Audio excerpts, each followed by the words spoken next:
नमस्कार, मैं doctor Harsh Kumar Tiwari gazebo podcast great achiever series में आपका स्वागत करता हूं। सबसे पहले अपने सभी सुनने वालों को नए साल की बहुत बहुत शुभकामनाएं। आज हमारे साथ इस विशेष कार्यक्रम में हमारे साथ हैं ज्योतिष के विशेषज्ञ आचार्य पंडित मेहर प्रकाश उपाध्याय। हम अपने श्रोताओं के लिए जानकारी ला रहे हैं कि ये नया वर्ष कैसा होगा। सबसे पहला प्रश्न यही है उपाध्याय जी आपके साथ कि ये नया वर्ष लाल किताब के हिसाब से कैसा रहेगा? धन्यवाद तिवारी जी, आपने मुझे यहाँ आमंत्रित किया। 2026 जो वर्ष है उसका जो राजा है वो सूर्य है, और लाल किताब के हिसाब से देखें तो लाल किताब का ऐसा भविष्यवाणी के प्रति कुछ नहीं है कि वो भविष्यवाणी कुछ देती है। लाल किताब एक आपको सिर्फ रास्ता बताती है या आपको टोने टोटके या जो उपाय है वो बताती है, पर वैदिक के हिसाब से जब हम देखते हैं तो वैदिक में ग्रह नक्षत्र तारे इनकी गतियां आती हैं। तो मोस्टली 12 राशियों के लिए ये वर्ष बहुत शुभ होने वाला है। बहुत ज़्यादा दिक्कतें नहीं हैं, थोड़ी बहुत दिक्कतें हर वर्ष में रहती हैं, वो रहेंगी, लेकिन अधिकतर राशियों के लिए ये साल बहुत अच्छा जाने वाला है। अच्छा, बहुत सारे लोग आपके पास आते होंगे कुंडली लेकर, अपनी अपनी जिज्ञासाएं बहुत होती होंगी, तो शिक्षा का आप योग कैसे देखते हैं? शिक्षा के लिए कुंडली में 3 भाव हैं।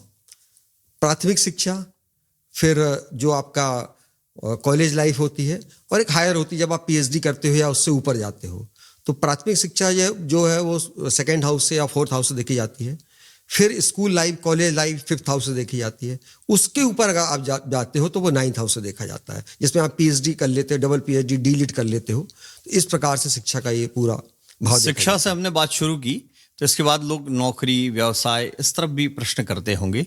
तो किस भाव में उन्नति होती है, किस भाव में नौकरी मिलती है, किस भाव में व्यवसाय बेहतर होता है, क्या आप बताते हैं? बिल्कुल, ये कुंडली में बिल्कुल तय है कि जो 7th हाउस होता है वहाँ से हम अपना व्यापार देखते हैं, किसी का भी व्यापार देखते हैं। वो पत्नी का भाव भी है, वो दाम्पत्य का भाव भी है, वो गुप्तांग का भाव भी है।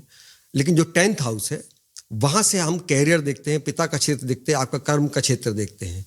तो ये एज के हिसाब से जब 20-22 साल के होते हैं तो ग्रह एक्टिव होना शुरू हो जाते हैं। सूर्य एक्टिव होता है, चंद्रमा एक्टिव होता है, 25 साल में शुक्र एक्टिव होता है। इसी प्रकार से 10th भाव का स्वामी जब भी आपकी कुंडली में, गोचर में अच्छे भाव से निकलता है, अपने घर को देखता है, तो नौकरी लगने के योग पैदा हो जाते हैं। 7th हाउस अगर आपका बहुत प्रबल है, 7th हाउस का लॉर्ड बहुत प्रबल है, तो आप बिजनेस क्षेत्र में जाते हो। शुक्र आपका प्रबल है तो आप ग्लैमर में जाते हो, म्यूजिक में जाते हो, संगीत में जाते हो। तो 7th भाव से व्यापार और 10th भाव से मोस्टली हम जॉब देखते हैं। नहीं, सब तरह तरह की बात करते आते। सबसे महत्वपूर्ण बात यह है कि कैसे वैवाहिक जीवन अच्छा हो, कैसे वैवाहिक साथी अच्छा मिले। क्या प्रश्न रहते हैं कुंडली में, लोग जानना चाहते हैं, क्या उपाय भी बता सकते हैं आप? निश्चित रूप से वैदिक ज्योतिष की महानता यह है कि इसने बहुत 100% क्लियर इस सबको क्लियर करके रखा है कि 7th भाव जो है वो पत्नी का भाव है, और लग्न जो है वो आप हो। दूसरा, शुक्र जो है वो किसी भी लड़के की कुंडली में शुक्र से हम पत्नी की स्थिति देखते हैं, और किसी लड़की की कुंडली में गुरु से हम पति का स्थान देखते हैं, पति कैसा होगा। अब अगर गुरु पीड़ित है या शुक्र पीड़ित है तो दाम्पत्य में कलह बिल्कुल संभावित है कि होगी। इसलिए गुरु की, शुक्र की स्थिति देखने के बाद ही विवाह का निर्धारण करना चाहिए, और कुंडली मिलान कंप्यूटर से नहीं करना चाहिए, किसी वैदिक विद्वान से, किसी अनुभवी विद्वान से करना चाहिए, जिसको कम से कम 30-40 साल का अनुभव हो, ताकि वो सारे जो भकूट हैं, नक्षत्र हैं, गुण हैं, इन सब वश्य है, इस सबको मिला सके और आपको सही एक दिशा दे सके, क्योंकि जल्दबाजी में ये लिया हुआ डिसीजन सारी जिंदगी पर भारी पड़ता है।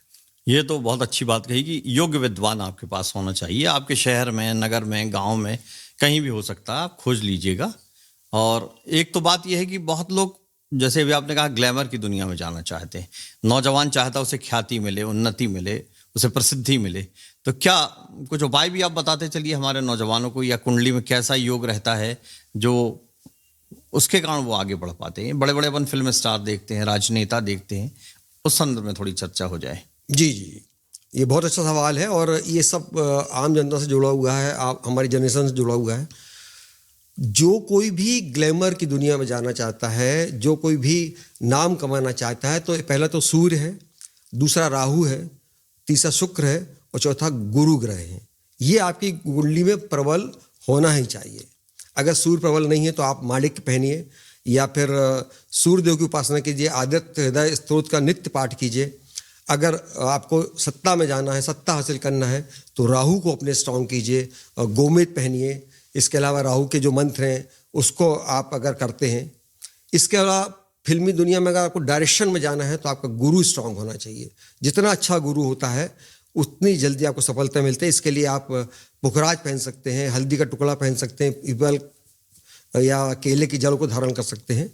और शुक्र के लिए बेस्ट है कि महिलाओं का सम्मान किया जाए और सफ़ेद रंग का ज़्यादा से ज़्यादा प्रयोग किया जाए, इत्र का प्रयोग किया जाए। आपको एकदम चकाचक जैसे वो लोग रहते हैं, वो उनको देख के लगता है कि इनका शुक्र जागृत है। तो ये सब जो उपाय हम अपनाते हैं। और विशेष बात ये होती है कि कुंडली में इन ग्रहों की स्थिति क्या है। बेसिक हमने उपाय तो बता दी, पर अगर ये कुंडली में स्ट्रांग नहीं है तो वे स्ट्रगलिंग करते लाइफ चली जाती है, या एक छोटा समय आता है, एक फिल्म हिट हो जाती है, बाकी में स्ट्रगल करना पड़ती है। तो ये कुंडली पे बहुत कुछ डिपेंड करता है। जब कई बार आप उपाय बता रहे, मान लो मंत्र जप है या कुछ हवन अनुष्ठान करने, व्यक्ति स्वयं करे या किसी योग पंडित से भी करा सकता है? मूल रूप से तो स्वयं करना चाहिए, पर आज चूंकि समय इतना ज़्यादा कम है, लोगों के पास व्यस्तताएं ज़्यादा हैं, तो आप संकल्प लेकर किसी योग विद्वान से करवा सकते हैं। और छोटे मोटे जो उपाय हैं, जैसे कि सूरज का दर्शन करना है, सूरज को जल देना है, चंद्रमा के दर्शन करना है, या गाय को भोजन देना, मंदिर जाना है, छोटे मोटे काम आपको स्वयं करना चाहिए। लेकिन बड़े अनुष्ठान जो हैं, सारे सेलिब्रिटी हैं, इनके पंडित होते हैं, वो करते हैं, ईमानदारी से करते हैं और उसका फल आपको देखने मिलता है। ये तो अच्छी बात आपने कही। धन योग कैसे हो सकता है? एक जिज्ञासा मन में होती है कि किसकी कुंडली में धन योग होगा, क्या ग्रह बैठ रहे हैं। देखिए, धन योग के लिए क्या होता है कि इसको मैं थोड़ा सा डीपली समझाना चाहूँगा कि कुंडली में जब आप एक चीज़ देखते हो कि कई लोगों की लाइफ में अच्छा समय आता ही नहीं है। अब शुक्र तो बैठा उच्च राशि में, लेकिन उसका समय नहीं आएगा तो उसको धन नहीं मिलेगा, उसके बच्चों को मिलेगा या उसके बच्चों के बच्चों को मिलेगा। लेकिन अगर शुरू से ही आपका शुक्र एक्टिव है, या कोई योग विद्वान आपको बता देता है कि इस शुक्र को एक्टिव करो, कैसे करो, लक्ष्मी जी को आप उपासना कीजिए, लक्ष्मी जी को आप किसमिस का अर्चन कीजिए, या फिर लक्ष्मी जी को आप गुलाब चढ़ाइए इत्र लगा के 101। ऐसे बहुत सारे उपाय हैं, अगर रेगुलर आप करते हैं तो शुक्र धीरे धीरे एक्टिव हो जाता है। शुक्र अगर नवम भाव में बैठा है, दसम भाव में बैठा है, एकादश भाव में बैठा है, या शुक्र अपनी उच्च राशि में है, तो आपको अपने समय आने पर वो बुलंदियों में अपने आप पहुंचा देगा। एक अच्छी बात आपने कही। बहुत महत्वपूर्ण प्रश्न है कि संतान के प्रति लोग चिंतित होते हैं, तो क्या ऐसा वो करें कि उनकी संतान अच्छी निकले, बेहतर हो जाए, जो मन चाहा मिल जाए उनको? ये बहुत सामायिक प्रश्न है। पहली चीज तो संतान का योग दिखना पड़ता है कि पंचम भाव जो है आपकी कुंडली में, माता पिता की कुंडली में पंचम भाव में अगर राहु बैठा है या शनि या क्रूर शनि बैठा है अगर, तो मैं स्पष्ट बता दूं कि निकम्मी संतान निकलती है। राहु अगर बैठता है तो संतान होती नहीं है, पितृदोष बन जाता है, और फेलोपियन ट्यूब जो महिलाओं का होता है उसमें ब्लॉकेज आते हैं, ये समस्या कारण नहीं होते। तो पहली चीज़, अगर पंचम भाव दूषित है तो संतान अच्छी नहीं निकलने वाली। अब संतान हो जाए तो हमारे शास्त्र में, वेद में बहुत सारी विधियां बताई गई हैं कि आप उन विधियों से अगर संतान का पालन करते हैं, उसको वैदिक शिक्षा देते हैं, आप उसको संस्कारों की शिक्षा देते हैं और लगातार उस पर आप नज़र रखते हैं, उसके ग्रह दशा के हिसाब से उसको उपाय कराते हैं, तो निश्चित ही जो संतान है वो अच्छी निकलेगी। लेकिन उसमें माता पिता को भी इन्वॉल्व होना पड़ेगा। अच्छा, कोई चलते चलते कोई एक आध विधि ऐसी पूजा की बता दे जो लोग मनुष्य अपने आप दैनिक जीवन में करता रहे, ताकि उसका जुड़ाव अध्यात्म से रहे। अध्यात्म से जुड़ाव के लिए सबसे अच्छा ये है कि कुछ नहीं करें, आप एक नियम लाइफ में बना लें कि सुबह आके जाकर मंदिर में 15-20 मिनट, आधा घंटा बिताएं। वह जो ऊर्जा है धीरे धीरे आपके अंदर आने लगेगी। उससे आपका मंदिर में कोई सेवा का संकल्प ले कि आज हम सीढ़ी साफ करेंगे, या मंदिर में फर्श को साफ कर देंगे, या जो आपसे वहाँ बनता है वो आप अगर आप सेवा देना शुरू करते हैं, इससे बड़ा उपाय कोई नहीं है। मंदिर की ऊर्जा आपसे जुड़ जाती है और जीवन उस ऊर्जा के कारण आपका अच्छा होने लगता है। संक्षिप्त लेकिन बहुत महत्वपूर्ण चर्चा आज आचार्य पंडित मेहर प्रकाश उपाध्याय जी के साथ ज्योतिष पे हुई हमारी। ज्योतिष कुल मिलाकर एक हमारा मार्गदर्शन का काम करता है, लेकिन अगर योग्य गुरु, योग्य शिक्षक, योग्य ज्योतिषाचार्य आपके साथ है तो आपका जीवन सफल हो जाएगा, सफल होगा। लेकिन ये कह सकते हैं कि हमको समय के साथ चलना पड़ेगा। चलते चलते एक बात की, वक्त एक दरिया है, इसके साथ बहना सीख लो, वरना ये तुमको बहाकर बेझिझक ले जाएगा। बहुत शुक्रिया आचार्य जी आपका। बहुत बहुत धन्यवाद तिवारी जी।